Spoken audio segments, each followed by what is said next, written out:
আসসালামু আলাইকুম গাইজ, আজকে আমরা ধরবো নামি দামি এবং কি আমাদের সকলের সুপরিচিত বাজারি বক্তা তাহিরিকে, যিনি বলতেছেন আল্লাহর দন রসুলকে দিয়া আল্লাহ গেছে গায়েব হইয়া।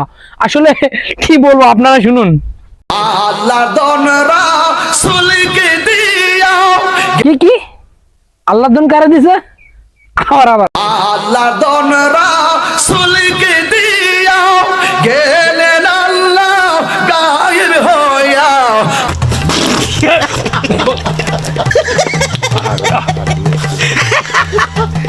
এবার কেন শুনুন, নবীর দন খাজার দিয়া নবী গেছে গায়েব হইয়া। রাসূলের ধন খাজা পাইয়া, আহা, রাসূলের ধন খাজা পাইয়া শুইয়া আছে আজ মেরে কেউ ফিরে না খালি হাতে। খাজা তোমার দরবারেতে। কি ডেঞ্জারাস কথাবার্তা! নাউজুবিল্লাহ নাউজুবিল্লাহ। এই বাজারি বক্তা 48 ঘন্টার আলটিমেটাম দিয়েছে শেখ আহমদুল্লাহ হুজুরকে। পরবর্তীতে উনি বিভিন্ন ধরনের কথা বলতেছে ওনারই স্টেজ থেকে। কিছু একটা জানোয়ার, যে হয়তোবা যার ভিতরে ইমানের কোনো লেশ মাত্র নাই, একজন আলেমের পক্ষে কিভাবে কথা বলতে হয়, একজন আলেমকে কিভাবে সম্মান করতে হয়, তা তো তার ভিতরে জানা নাই। এমনকি তার স্টেজে যে সমস্ত ফালতু লোকগুলো আছে, তার স্টেজে যে সমস্ত বদমাশ গুলো আছে, তারা আবার পিছন থেকে স্লোগান ধরতেছে শেখ আহমদুল্লাহ দুই গালে। বাকিটা আমি বলবো না, আপনি শুনেন। আহমদুল্লাহর গালে গালে এই সমস্ত ফালতু লোকগুলার আক্কেল বলতে, জ্ঞান বলতে কোনো কিছু তো নাই, লেশমাত্র কোনো কিছু নাই। সেটা তো হচ্ছে পরের সাবজেক্ট। এই যে বাজারি বক্তা তাহেরি বৈশা রইছে, ওর কি ধরনের আক্কেল যে ওর স্টেজে একজন আলেমকে অসম্মান করে কথা বলতেছে, অথচ ও বসে বসে দেখতেছে আর শুনতেছে। আজকে তোর স্টেজের ভিতরে এক আহমদুল্লাহ হুজুরকে নিয়ে এই সমস্ত কথাবার্তা বলতেছে, একদিন অন্য একটা স্টেজের ভিতরে দেখবি যে তোরে নিয়ে এই সমস্ত ধরনের কোন রকম কথা বলবে, তখন তোর কাছে কেমন লাগে সেটা তখন বুঝে নিস। তোর কাছে যদি খারাপ লাগে তাহলে ভাববি যে আজকের এই ঘটনায় শেখ আহমদুল্লাহ কলিজার ভিতরে ঠিক একই রকম কষ্ট লাগছে। শেখ আহমদুল্লাহ হুজুর হযরত মুহাম্মদ সাল্লাল্লাহু আলাইহি ওয়াসাল্লাম হুজুর পাক 40 বছর বয়সে নবুয়তি পেয়েছেন। আচ্ছা, 40 বছর বয়সে নবুয়তি পেয়েছেন, শেখ আহমদুল্লাহ হুজুর কি একবারে বলছে এর আগে আমাদের রাসূল আমাদের নবী কাফের ছিলেন? এটা কি একবারও বলছেন? এটা একবারও বলেননি।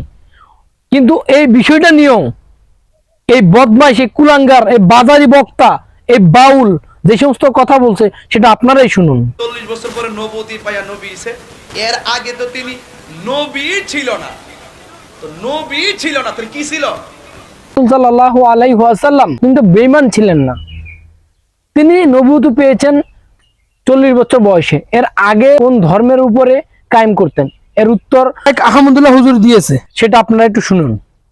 এর উত্তর হলো যে আম্মাজান আয়েশা রাদিয়াল্লাহু তাআলা আনহা বর্ণিত হাদিস, যেটি বুখারীতে আসছে, মুসলিমে আসছে, তিনি বলেছেন যে কানা নবী সাল্লাল্লাহু আলাইহি সাল্লাম ইয়াখলু বিগার হিরা ইয়াতাহান্নাফ ফি।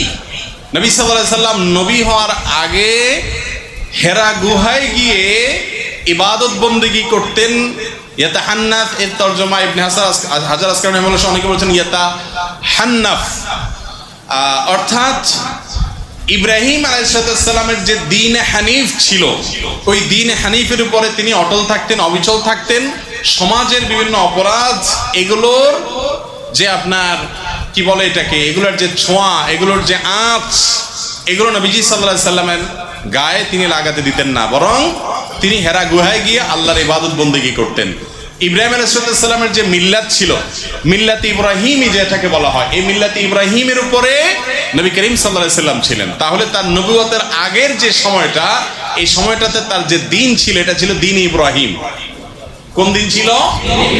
তার বাবা পূর্বপুরুষ ইব্রাহিম আলাইহিসসালামের দিন এবং মিল্লাতের উপরে ছিলেন, এবং সেই মিল্লাত, সেই আকীদা এবং সেই ইমানের উপরে থেকে তিনি গারে হেরায় গিয়ে আল্লাহ তাআলার জিকির, আল্লাহর স্মরণ, দোয়া করতেন।